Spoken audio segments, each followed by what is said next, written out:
6 songs in it, so I'm going to start off with one that was actually a pretty funny one that Jimmy Zero and I wrote. It's called Evil Boy. It was featured in the movie, and it was on the Disconnected album.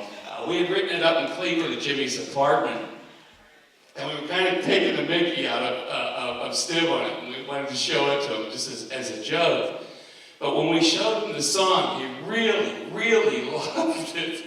I think he got the humor of it and everything, and as you see, he even had the Evil Boy belt buckle on in there. So here's Evil Boy, and we'll do a few more, and Theresa and I are going to tell a few funny stories here. So here we go.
Yeah, for sure. He was a nice guy and always a gentleman.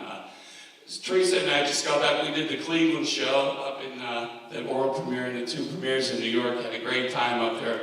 Told some funny stories. Theresa has a few, and I have one that I want to tell before I do another song. But Cynthia made me tell it up in his old girlfriend up in New York. But Steve and I were living out in L.A. in 1979-80, and we went to the dry cleaners one night on one day on Sunset Boulevard. And as we're in the dry cleaners taking our suits in, the kid behind the counter gets a really funny look on his face, and all starry-eyed, and we look behind us, and there's Dick Van Dyke, the actor, Rob Petrie from the Dick Van Dyke Show.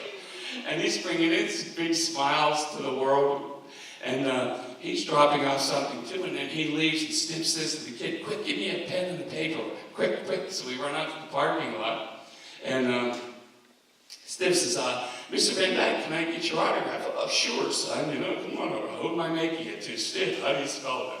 S-T-I-V. He goes, Mr. Van Dyke, he goes, it's really very special and an honor meeting you. He goes, you see, he starts getting teary-eyed. I grew up in an orphanage in Ohio, and I'm thinking, oh my God, here it comes, And he says, and the only show they let us watch once a week was the Dick Van Dyke Show. And Dick Van Dyke still doesn't know what's going on. He's signing the autograph. And he says, Steve gets a real tear in his eye, then he goes, "You were like the dad I never had." And I'm starting to turn away, I can't believe this is going on. And he goes, I'll tell you, he goes, this is really amazing. He goes, as a matter of fact, he goes, you've inspired me to do what I do today. And Dick Van Dyke takes the bait. He goes, "Oh, what's that?" He goes, I'm a singer in a punk band. He goes, well, guys, he goes, nice talking to you and everything. He goes, I got to run now. Take it easy. So that was my stiff story with Dick Van Dyke. But the funny thing was, at the time, Dick Van Dyke had been an alcoholic, and he was spokesman, did all the PSAs for Alcoholics Anonymous. And Steve told me late after he left, he goes, I was going to keep badgering him to go out for a drink with us. He goes, but I knew you'd blow it, he said to me. But that was one of the funny things. You never knew what to expect, and that just came out of the blue. So that's my Dick Van Dyke story. And it's in my book, too. There's hundreds of them like that if you're interested out there. Hey, does anyone have any questions? I got one question. Sure. For Theresa, the picture of the billboard having to wait, what's the story behind that? Well, Stu and Cynthia were living in LA at the time, in Stu's bungalow at the Tropicana, the erstwhile Tropicana Motel. And Stu called me. It's late at night. Sid Vicious had just passed away, and if you remember from the film, that Sid and Cynthia were neighbors in the Chelsea Hotel with Sid and Nancy.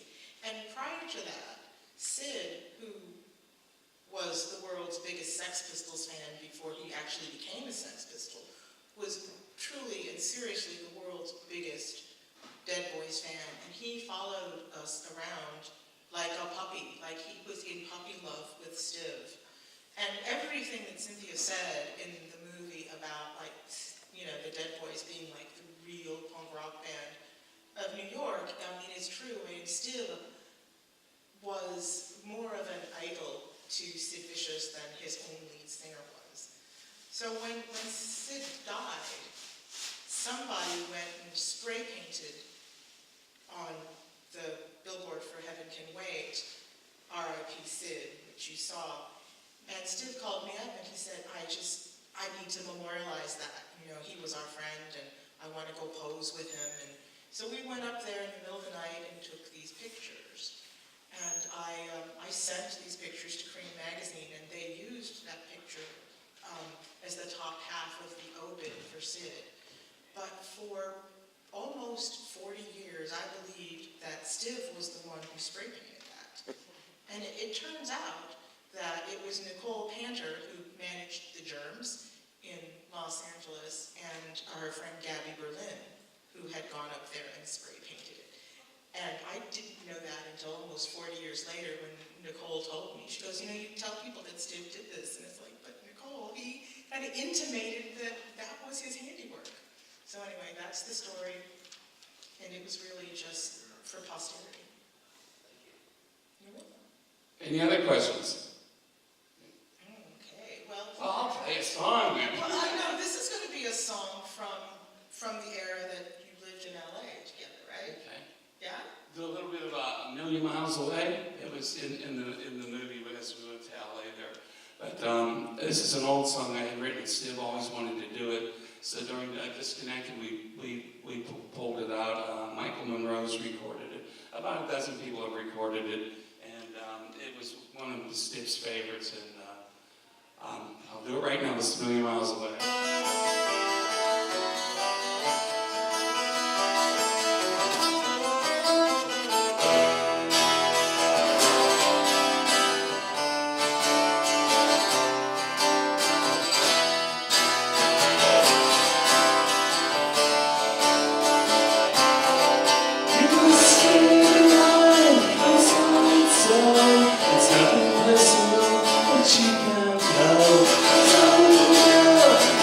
It's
faces of mine, hiding under the side. She was in the summer, every Halloween. She died on the side, she died with dreaming. At the art museum, there's a new art show. A self-portrait of Vincent Van Gogh. The person was there, the passion of the soul. Now get me out of here before I lose control. A million miles away, away, away. A million miles away, away, away. Away, away. A million miles away. You can't reach me today. It's a long way.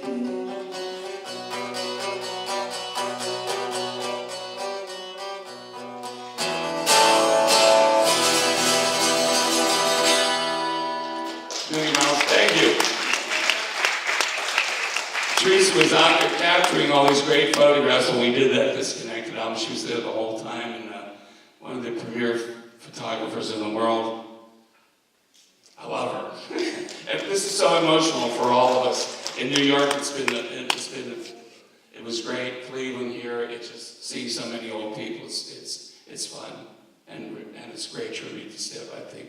Yeah, I did spend every single day Yeah. Disconnected recording sessions with them. There's something that I wish I had provided, and I'll do it along the road. But remember the basketball court? Yeah, there was a basketball court as part of the studio, but it had this amazing sound for drums and bass. So we set up all the gear in there, and they recorded it into the actual studio. Tom Wilson, who was the producer, it was actually the first thing he ever did. He became very famous later on. Madonna, Offspring, so many. Just like more Yeah. chart Yeah. busting records than you can. He passed away a few years ago, but and that album actually won an award called the Narrative Award in 1981, National Independent Record Distributors, as the best indie album of the year, which we thought was hilarious. But Greg Shaw always loved it, had the big plaque on his office, but funny stuff. Just when you go in and just want to have fun and do what you want to do, and a record company that will support you and let you do what you want to do. So, and I get more mail every day about that album than anything I've ever done. So it's fun times. What I think is unique about that time, I mean, there are so many things about the 70s that, I mean, if you're not old enough to remember, there was no social media, there was no cell phones, there wasn't even call waiting on your phone line. And so everything that you did, there was this huge commitment behind it.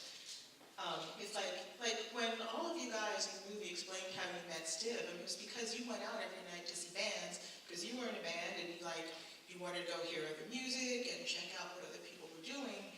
And it's like all of the Midwest was focused on Stiv.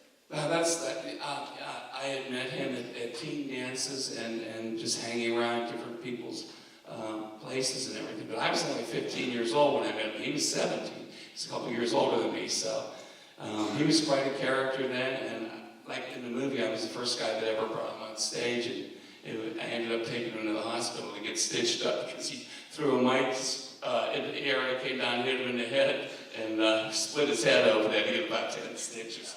So that was his debut performance in Canfield, Ohio. So, and he had quite a career. It was quite a gentleman, quite a guy. One of my favorite live moments, it involves like all stars of punk rock. It was in Los Angeles, and so you had the Stiff Bader's Band that still featured Jimmy Zero, special guest star Dee Dee Ramone, and the opening of A Hard Day's Night.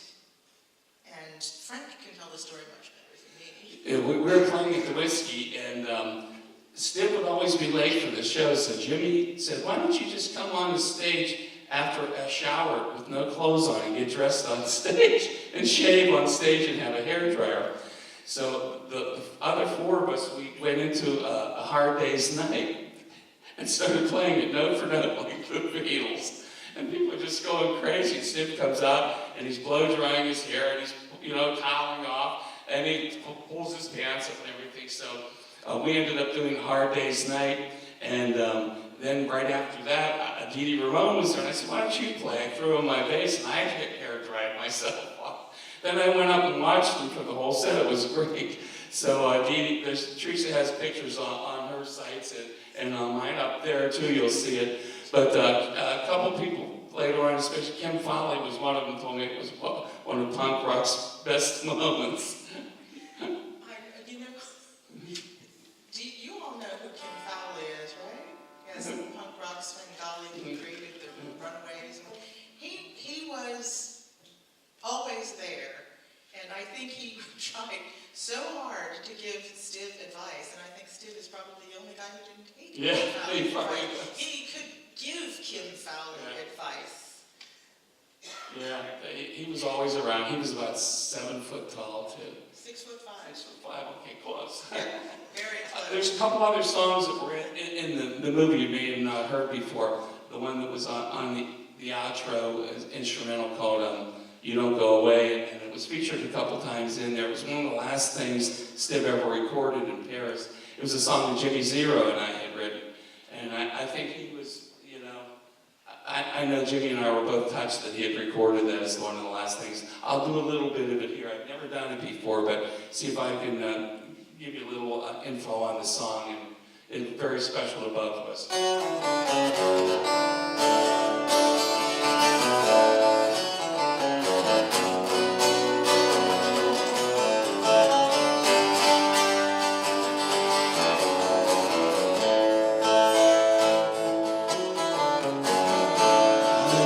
To sleep and there's a place nice. I hear my heartbeat and I realize tomorrow I dream of the oceans that stand between us like emotions. I wake up down and want to hide away. Soon I escape into another day. The future comes without warning, and just like you do, silent lost the you.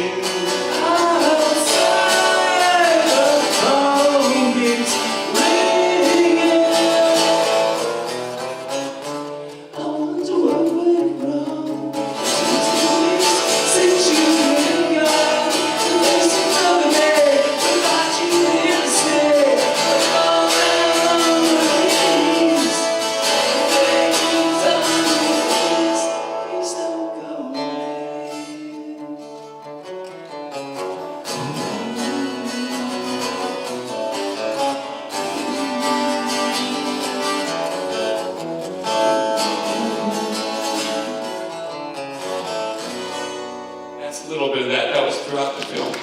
Thank you.